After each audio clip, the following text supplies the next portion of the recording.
Pikmin 4 has a variety of types of Pikmin you can use, from the classics like red, yellow, and blue Pikmin to fresh newcomers like ice and glow Pikmin.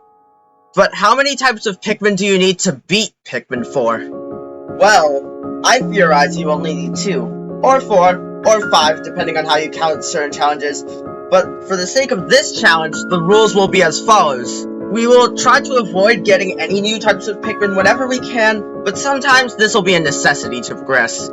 Only Pikmin you actually use during regular day gameplay count, so night missions with glow Pikmin are fine as long as we don't use the glow seeds during the day in caves. Dandori battles may be a problem, as they are necessary for the plot and utilize 5 types of Pikmin throughout the main game and post-game. However, these Pikmin are not yours, so they will not count for the sake of this challenge. The same rule applies for Dandori challenges, but since we can, we'll still try to avoid them whenever possible if they use any new types of Pikmin.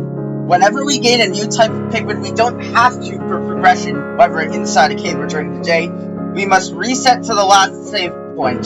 This first video will just be about beating the game, but after this I hope to release a second video testing how close you can get to 100% Pikmin 4 with only the types of Pikmin used by the end of this video. After completing the Olimar tutorial section and designing our character, we claimed the title of the only person to have ever not crash landed on PNF 404 and beat the savior of the run, Ochi. What makes Ochi so useful is that later on, we'll be able to upgrade him to be able to handle all the hazards our Pikmin types are unable to cover. But, in order to unlock that, we need to complete Day 2. In order to complete Day 2, we need to save some of our fellow crewmates to reach that point. And we definitely need to get some types of Pikmin to get there, unfortunately.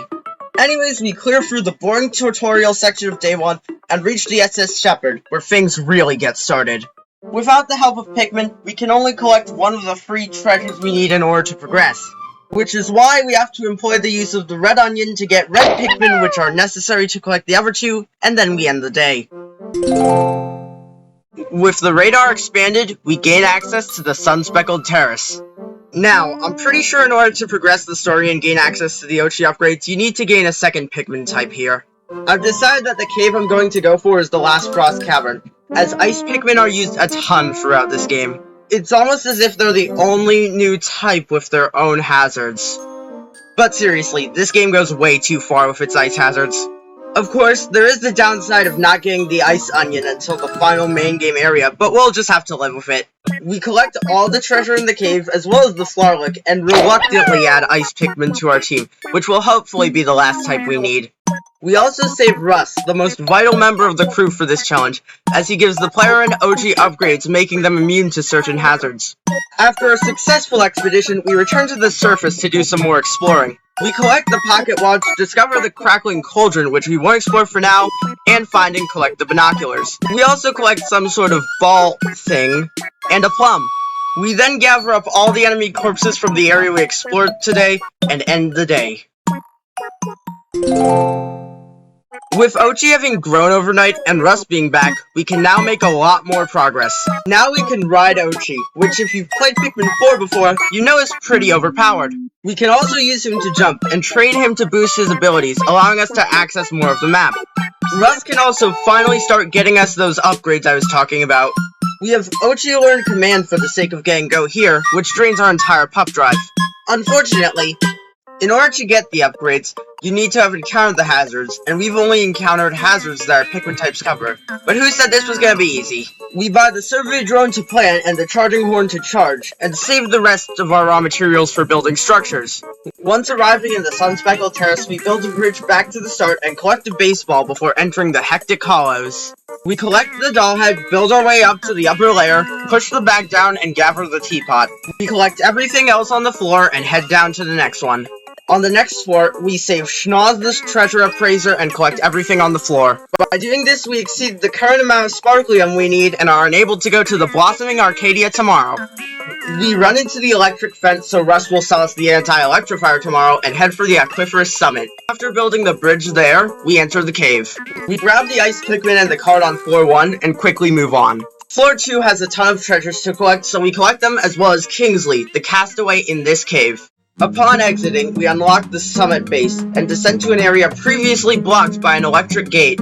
We unlock Ultra Spicy Spray and claim the base on the other side, pushing down the back so we can get back. Leafling Olimar introduces us to Dandori Bells, and after collecting more raw material, we accept his challenge. Now, a reminder that these aren't our own Pikmin, since while these are red and would be fine anyway, future trials won't be so merciful. Surprisingly, we destroy Olimar and collect the castaway. We almost drown Ochi to make sure he can swim tomorrow, and head back to the summit. There, we defeat the Porquilians so we can return later to gather the card as the day ends. At the end of the day, the Sun-Speckled Terrace is 55% complete.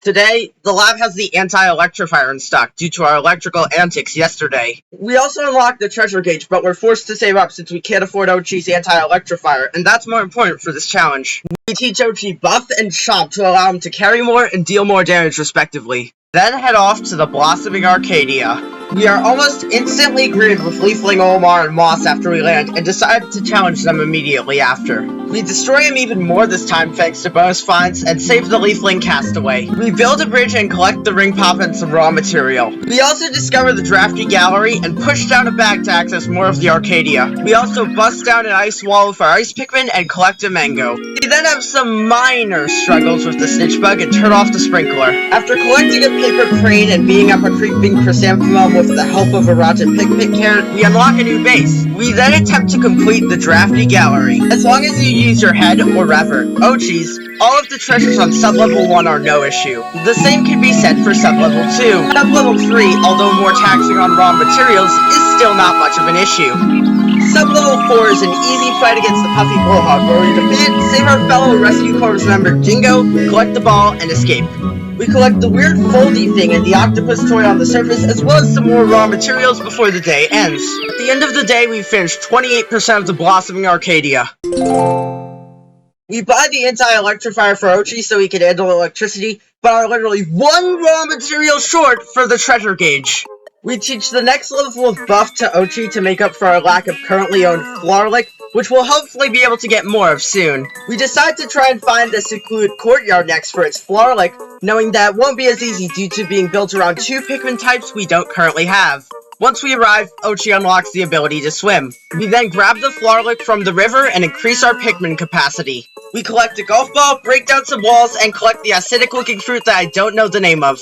We also collect a flower and explore a ton of the area. We then collect a doll head and enter the secluded courtyard. We collect a tangerine and the paint, and freeze the water to collect the rubber duck, suffocating some blue Pikmin. On sub-level 2, we use Ochi to disable the geysers and grab the card. We then steal the bell and the kiwi from the Dweevils by overwhelming them with ice Pikmin. We then recover Dalmo the castaway from the cave as well as more raw material. We then sneak past the Sun Squish on sub-level 3 with minimal casualties to get the big fruit and some nuggets. We then snag a Florlick and a ton of raw material, but fail to get the second kiwi piece due to our lack of yellow Pikmin. We then face the Foolick on sub-level 4, and beat it with our ice Pikmin freezing it and pulling it out of its gooey shell.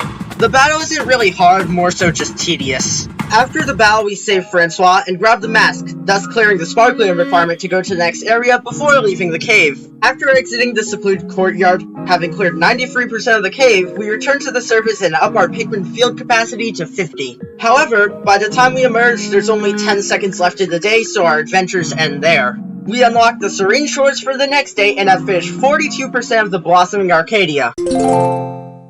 A bit more of the rescue command post has been cleared out for future rescues, and we get 20 raw material. Dalmo then gives us a few more raw material. We then buy the treasure gauge and idler's alert from Russ. We then have Ochi learn Doggy Paddle level 2 to increase his swim speed, and Pluck to increase Pikmin cultivation efficiency. We then take off for the Serene Shores. Once we arrive, we immediately take on Leafling Olimar. Now, a reminder that although these are yellow Pikmin, they are not our Pikmin, so they do not count.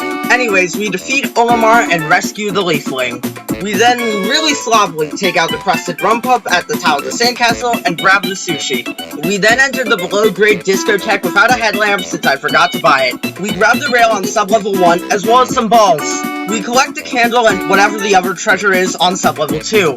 We grab the nuggets and the rail on sub-level 3. Ochi disarms the bubble trap on sub-level 4 while we get the throwing dart and the nuggets. We also collect the ball but are unable to press the button to lower the walls due to the elevated clipboard. However, due to some clever thinking and careful movement, we're able to make it through regardless. After that, sub-level 5 has us facing off against the groovy Longlegs. Now, I've never been the best at arachnoid bosses, but I still tried my best. With a few casualties, we're able to beat it and collect the speaker and the castaway, Petunia.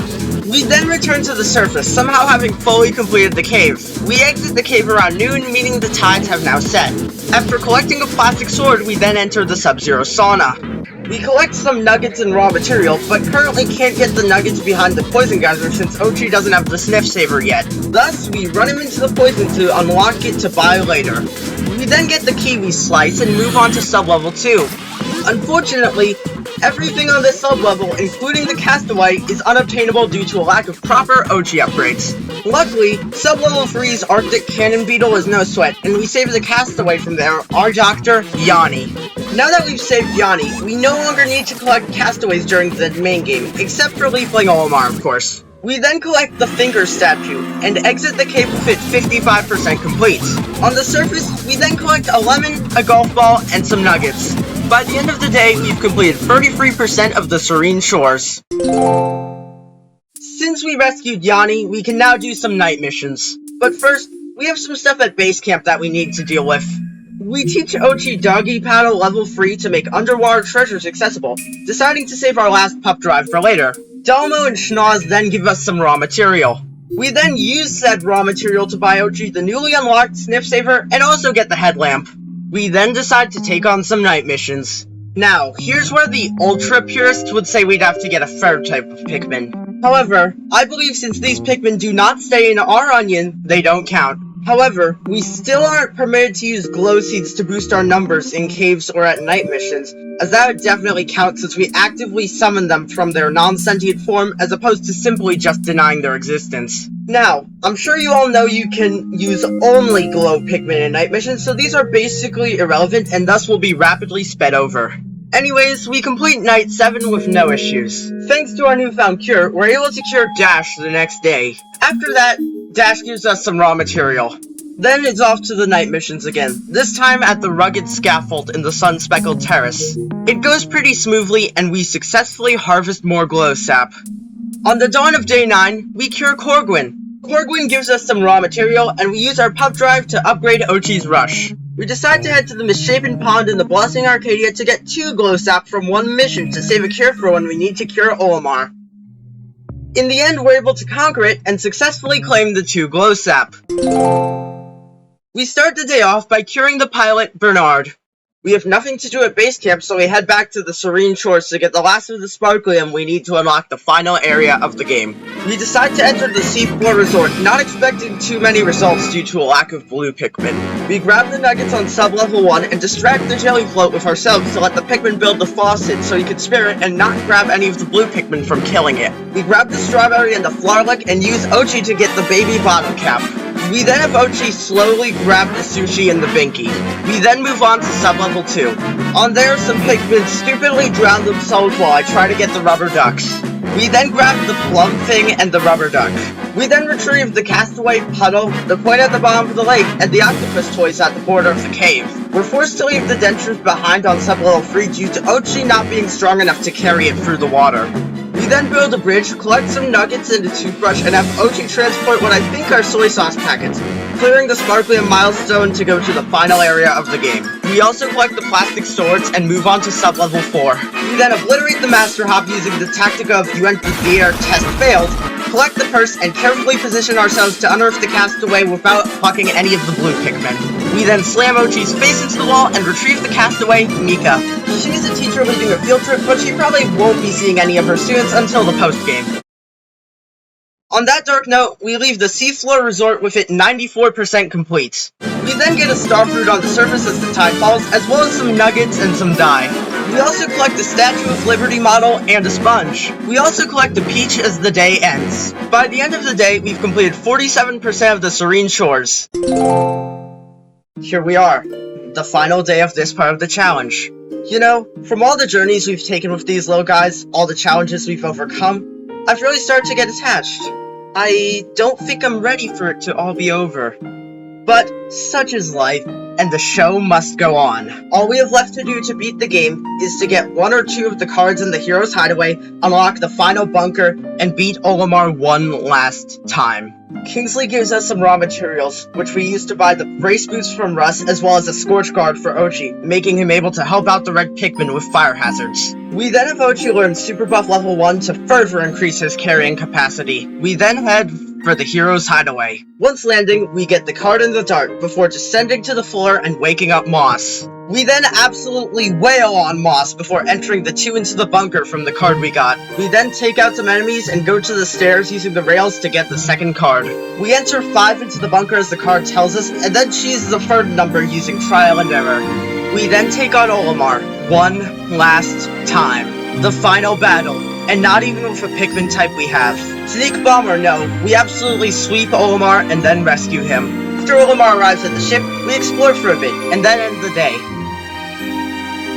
We then cure Olimar and discover that in the end, you only need 2 types of Pikmin to beat Pikmin 4. We then say goodbye to our squad as the credits roll.